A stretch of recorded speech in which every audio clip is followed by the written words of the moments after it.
인간이 사람이 하나님에 대한 그 고백을 하는 이름들이 있습니다. 그래서 뭐 아브라함 같은 경우는 우리가 잘 아는 것처럼 이삭을 바침으로써 그 모리아산에서 하나님을 경험하면서 지어진 이름 여호와 이레라는 그 이름들이 있고요. 또 전쟁에서 이제 출애굽한 백성들이 르비딤 계곡에서 전쟁을 승리한 이후로 하나님 앞에 드려진 이름이 여호와 니시, 하나님에 대한 승리. 또 뭐 다양한 선지서나 이런 데 보면 뭐 여호와 라파, 다양한 이제 인간들이 사람이 하나님을 경험하고 하나님에 대한 받은 은혜에 대해서 반응으로 고백했던 여러 가지 별명들이 있습니다. 뭐 엘샤다이 또 있고요. 뭐 다양한 이름들이 있습니다. 그러나 오늘 다윗은 하나님에 대해서 그가 표현할 때에 여호와 나의 목자다라는 표현을 하게 됩니다. 오늘 그 다윗의 고백을 통하여서 오늘 함께 과연 우리에게 또 그 하나님의 목자 되심이 어떻게 은혜가 되어지고 또 우리가 그 목자 되신 하나님을 어떻게 따라야 되는지를 함께 나누도록 하겠습니다. 특별히 23편 이 시편 말씀은 모든 그리스도인들을 이야기할 때에 아마 가장 좋아하는 말씀을 꼽자면은 많은 분들이 다양한 성경의 말씀이 우리에게 다 귀하고 또 너무너무 우리에게 더 유익하지만 가장 좋아하는 말씀은 무엇일까요? 라고 하면 아마 빠지지 않고 등장하는 말씀이 바로 오늘 이 23편 말씀이 될 겁니다.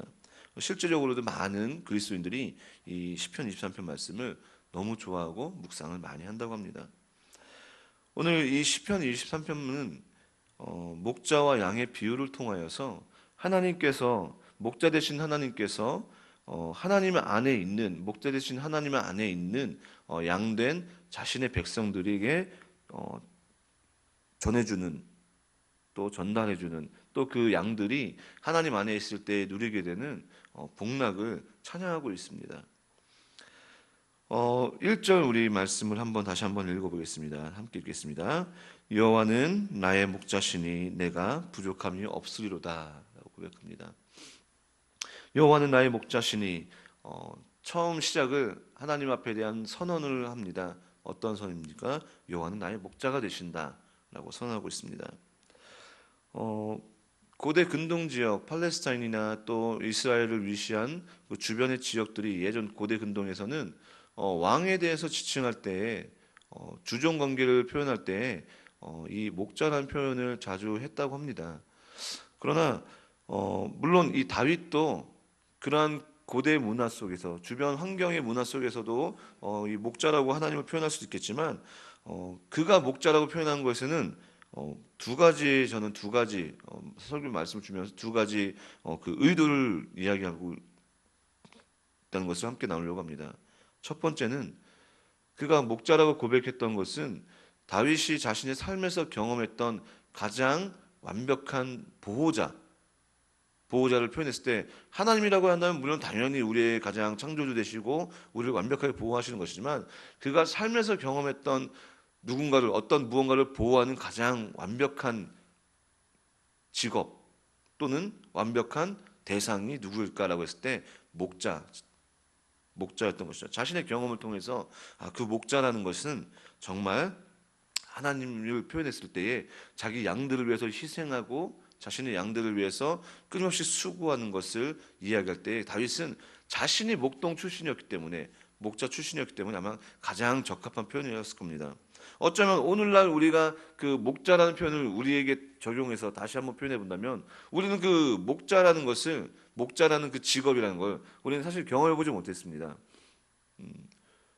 제가 백령도에 짧게 살았지만 소를 이렇게 백령도에서 키우고 그러거든요. 백령도도. 저희 집은 소를 안 키웠습니다. 그러나 이제 저희 친척 형들은 이모님 댁은 소를 많이 키웠는데 그 수고가 저희 친척 형들은 어렸을 때부터 그 소를 키웁니다. 근데 그게 보통 수고로운 일이 아니거든요. 소를 데리고 산으로 올라가고 또 물론 많지는 않지만 양처럼 많지는 않지만 뭐 대여섯 마리 이렇게 끌고 다니는데 그것도 사실 저보고 하라고 하면 저는 뭐 상상도 못하죠. 이제 초등학교 때 국민학교 때 뭐 방학해서 백도를 가게 되면 가끔씩 같이 따라다니는데 이건 매일매일 이거 어떻게 하나 저는 못합니다. 굉장히 수고로운 거거든요. 또 그 소 한 마리 잃어버리면 물론 섬이지만 걔가 어디 갈 데가 없습니다. 섬이니까. 근데 그 하나를 찾기 위해서 이 형이 동생하고 그냥 하루 종일 그 저녁 때까지 해질 때까지, 왜냐하면 잃어버리면 뭐 이모부한테 엄청 혼나잖아요. 그냥 막 들로살로 막 정신없이 뛰어다니는 걸 봤습니다. 이게 만만치가 않은 직업이거든요. 우리는 근데 그 목자라는 것, 소를 이끄는 것, 아마 여기서 뭐 경험하신 분들도 있겠지만 아마 일반적으로 우리가 그 목자라는 어떤 한 무리의 가축들을 기르고 키우는 것을 경험해 보지 못했습니다. 그럼 우리가 일상 속에서 이 목자 대신 넣어야 될 것이 무엇이 있을까요? 뭐 하나님은 우리의 대통령이시니 뭐 이렇게 표현할 수 있겠지만 사실은 우리가 살아가면서 경험하면서 사람의 인물로 하나님을 표현한다는 것은 한계가 있습니다. 왜냐하면 우리가 물론 훌륭한 대통령을 뽑고 또 훌륭한 지도자를 뽑으려고 노력하지만 100% 완벽한 사람은 없습니다. 뭐 부모도 마찬가지지 않습니까? 제가 부모된 이제 아이를 낳고 부모된 입장으로서 앞으로 이 아이가 커가면서 뭐 최대한 뭐 잘해준다고 하겠지만 100% 그에게 만족감을 주고 그의 삶을 양질의 것으로 인도할 수 있는 보장을 할 수는 아무도 없다는 거죠. 저도 마찬가지고요. 우리 모두가 마찬가지입니다.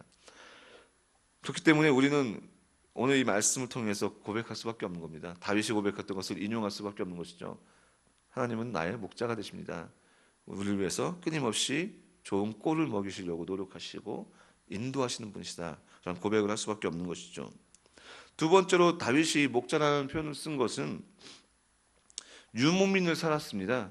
이스라엘 백성들은 아브라함 시대 때부터 족장 시대 때부터 이스라엘 백성들은 정착해 있었던 민족이 아니라 끊임없이 유목민, 많은 양과 가축을 키움으로써 한 곳에 정착되는 것이 아니라 그곳에 풀을 다 먹이면 이제 풀이 있는 곳으로 이동하고 정처 없이 이렇게 떠돌아다니는 그런 민족이었던 것이죠. 그래서 그런 유목민을 살아가는 사람들에게 목자라는 그 직업, 목자라는 그 신분은 굉장히 중요했습니다. 왜냐하면 그 양과 가축들이 재산의 가장 큰 상징이었기 때문에 그것을 보호하는 것, 그리고 또 그 목자라는 것은 이스라엘 백성들에게 있어서는, 유목민을 살았던 그들에게 있어서는 정말 그 목자가 엄청 중요하지. 그 목자 하나가 잘함으로써 양들이 살찌고 가축들이 잘 사는 것 정말 중요하지. 아마 깊이 깨달았을 겁니다. 우리도 아까 전에도 말씀드렸지만 대통령 하나 잘 뽑아야지. 구청 어, 시 시의원도 잘 뽑아야지. 뭐 이런 것 우리가 고백하지 않습니까? 지도자가 얼마나 중요한지. 마찬가지로 이 이스라엘 백성들에 있어서 이 목자도 굉장히 중요한 의미였습니다. 특별히 예수님 자신도 자신을 이야기할 때 이 목자라는 표현을 사용하십니다. 요한복음 10장 11절 말씀 보면 나는 선한 목자라 하면서 그 위에 쭉 말씀 보면 성도들과 그리고 제자들과 그 예수님 믿는 이들과 관계를 목자와 양으로 표현하면서 쭉 설명합니다. 그리고 히브리서 13장에서도 마찬가지로 양의 목자 대신 예수님, 예수 그리스도로 이렇게 표현하고 있습니다. 그래서 다윗뿐만이 아니라 신약 시대에서도 이 목자라는 직분, 특별히 하나님에 대해서, 예수님에 대해서 이 목자라고 고백한다는 것은 굉장히 신뢰와 양된 우리의 입장에서는 그 목자라고 표현하는 하나님과 그 예수 그리스도를 표현할 때 가장 큰 신뢰와 그리고 믿을 만한 분, 그리고 우리를 보호하는 분을 표현할 때 아마 최상급 단어로 사용할 수가 있다는 것이죠. 그러한 목자 되신 하나님이 우리에게 어떻게 행하십니까? 그분을 따라갈 때에 부족함이 없다라고 표현합니다. 이 부족함이 없다는 것은 무엇을 의미합니까? 목자 되신 하나님이 우리를 위해서 열심히 일하신다는 겁니다. 열심히. 앞서서 저희 친처형의 그 소를 키우는 친처형의 이야기를 들었듯이 소 키우는 것은 보통 부지런하지 않으면 키울 수가 없습니다. 우리가 하다못해 아이를 키우는 것도 엄청 부지런하지 않습니까? 강아지를 키우는 것도 게으른 사람은 강아지와 개와 또 애완동물을 키우기가 쉽지 않습니다. 똥 싸면 똥 갈아줘야 되잖아요. 개도. 아이도 마찬가지죠. 이거 엄청 피곤합니다. 다들 키워보셔서 여기 계신 분들 뭐 반 이상 거의 대부분 우리 어르신들이 자녀를 이렇게 키워보셔서 알겠지만 이거 엄청 피곤하지 않습니까? 무언가를 양육하고 키운다는 것은 엄청난 수고입니다. 특별히 열심히 일합니다. 정말 저희 아내를 봐도 여기 계시는 어머니, 아버님들 다 계시지만 너무너무 수고스럽지 않습니까? 그 한 생명을 키운다는 것. 특별히 이 다윗은 사무엘상 18절 17장에서 그가 사울 앞에 섰을 때에 골리앗과 싸움에 앞서서 고백할 때에 자신의 목자 시절에 어떻게 일했던 것을 표현합니다. 그런데 이렇게 고백합니다. 다윗이 사울에게 고하되 주의 종이 아비의 양을 지킬 때에 사자나 곰이 와서 양떼에서 새끼를 움키면 내가 따라가서 그것을 치고 그 입에서 새끼를 건져내었고 그것이 일어나 나를 해하고자 하면 내가 그 수염을 잡고 그것을 쳐 죽였나이다. 이렇게 고백합니다. 무슨 말씀이냐면 우리가 지금 말씀을 들어서 아시겠지만 다윗은 그가 목자로 있을 때에 양을 목숨을 걸고 지켰다는 겁니다. 목숨을. 그렇기 때문에 다윗이 이야기하는 목자라고 한다면 자신의 기준에 있어서 그래 목자라면 그 정도야지, 하다못해 나를 지으신 나를 사랑하는 하나님이 나보다 더 못하겠느냐, 그렇게 지켜주신다는 겁니다. 그렇게 열심히 일하신다는 겁니다. 그렇게 그 하나님이, 목자 되신 하나님이 나를 위해서 끊임없이 기억하시고 이끄신다는 겁니다. 그렇기 때문에 그러한 목자를 따라간다는 것, 그 목자의 다스림에 대하여서 완전히 순종이었을 때에 우리는 부족함이 없다는 것을 누릴 수가 있습니다. 부족함이 없다. 절대적인 순종이 안에 있을 때에 우리는 그 하나님, 목자 되신 하나님의 은혜와 풍성함을 누릴 수가 있는 것입니다. 이 풍성함은 제가 늘 말씀드리지만 인간들이 누리는 부유함과 권세가 아닙니다. 하나님께서 주시는 그것들과 비교할 수 없는 가치의 것들입니다. 순종을 통해서 우리는 하나님의 은혜를 누릴 수가 있습니다. 양들이 목자를 따라가야지만 꼴을 먹고 좋은 것을 먹고 물을 먹는 것처럼 양된 우리도 하나님의 말씀, 목자 되신 하나님 앞에 예수 그리스도를 말씀을 따라가고 순종할 때에 그분께 나오는 다양한 꼴과 그리고 영향을 섭취할 수가 있는 것입니다. 그러한 하나님의 나의 목자시고 그분의 부족함이 없다는 것을 고백할 때에 그 하나님이 어떻게 우리를 이끄십니까? 2절 말씀에 나옵니다. 그가 나를 푸른 초장에 누이시며 쉴 만한 물가로 인도하신다고 합니다. 이건 본격적으로 목자가 양들에게 행하는 그 모습입니다. 하나님을 이제 목자로 표현했을 때 하나님이 양된 우리를 이렇게 이끄신다는 겁니다. 푸른 초장과 쉴 만한 물가로 인도하시는 것. 하나님의 일하심의 모습을 나타냅니다. 거친 광야와 산지가 태반인 그 팔레스타인 지역, 이스라엘 지역에 있어서 푸른 초장이라는 것, 그리고 쉴 만한 물가라는 것은 어쩌면 너무나도 귀한 장소이고 또 그들에게 있어서는 쉽게 경험하지 못한 평안한 안식처입니다. 왜냐하면 광야 투성이거든요. 저는 가보질 못했지만 다녀왔던 분들의 고백과 그리고 이제 요즘은 시대가 너무 좋아서 구글이라는 그 인터넷을 통해서 지도로 보면은 선명하지 못하더라도 그 지역이 어떻게 생겼는지 대략적으로 보입니다. 위성으로. 그러면 뭐 팔레스타인 지역, 이스라엘 이쪽 지역은 지금이야 뭐 발달해가지고 도시가 세워지고 있지만 그 주변 도시 외곽 지역 이런 주변에는 황무지 같은 곳들이 너무나도 많습니다. 골짜기. 그런 이스라엘 환경 속에서 푸른 초장과 쉴만한 물가는 이스라엘 백성들이 경험하고 쉴 수 있는 가장 완벽한 장소인 것이죠. 양들에게 있어서도 이 푸른 초장과 쉴만한 물가는 가장 최적의 장소지만 사람인 이스라엘 백성들이 황무지와 거친 광야와 산지, 거친 흙더미 있는 그런 산지에 살고 있는 이스라엘 백성들에게 있어서도 이건 최고의 장소입니다. 풍요와 안식을 상징하기엔 최고의 장소인 것이죠.